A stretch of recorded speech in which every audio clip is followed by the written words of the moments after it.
என்னடா ரொம்ப நேரமா புலி பதுங்கிக்கிட்டே இருக்கேன்னு பார்த்தா கடைசியில் பாயறதுக்கு தான்ன்ற போல நம்ம சென்னை சூப்பர் கிங்ஸ் கான்வேயையும் ரச்சின் ரவீந்திராவையும் சூப்பராக கொக்கி போட்டு தூக்கிட்டாங்க.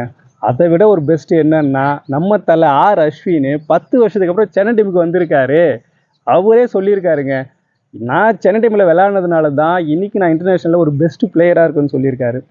அவரோட ஒரு ஆசை என்பது சென்னையில் திரும்பவும் விளையாடணுன்றது. அந்த ஆசை அவருக்கு நிறைவேறி இருக்கு. அதே மாதிரி நம்ம விஜய் சங்கரும் திரும்ப சென்னை டீமுக்கு வந்திருக்காங்க. நமக்கு எல்லாருக்குமே ரொம்ப நாளாக ஒரு ஆதங்கம் இருந்துச்சு, சென்னை பிளேயர்ஸ் வந்து குறிப்பாக தமிழக பிளேயர்ஸ் வந்து சென்னை டீமில் இருக்க மாட்டேன்றாங்க. முன்னாடி இருந்தாங்க, அவங்கள சரியாக யூஸ் பண்ணலன்னு சொல்லிட்டு இருந்தோம். இந்த முறை தரமான சம்பவம் இருக்குங்க. நம்ம அஸ்வின் எல்லா கேம்ஸும் விளையாடுவார், உங்களுக்கே தெரிஞ்ச விஷயம்தான் அது. இந்த வருஷம் ஆக்ஷனில் குறிப்பாக நேற்று நடந்த ஆக்ஷன் வந்ததுன்னா ரொம்ப சூப்பராகவே இருந்ததுங்க.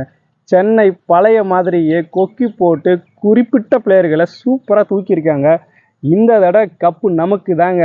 நம்ம தலை தோனியோட ஃபேர்வெல் பார்ட்டி கப்போட தான் போகுன்றது இந்த சீசன் வந்து 100% நிரூபிச்சிருக்குங்க. அப்புறம் என்னங்க, சந்தோஷத்தை கொண்டாடிட வேண்டியதான்.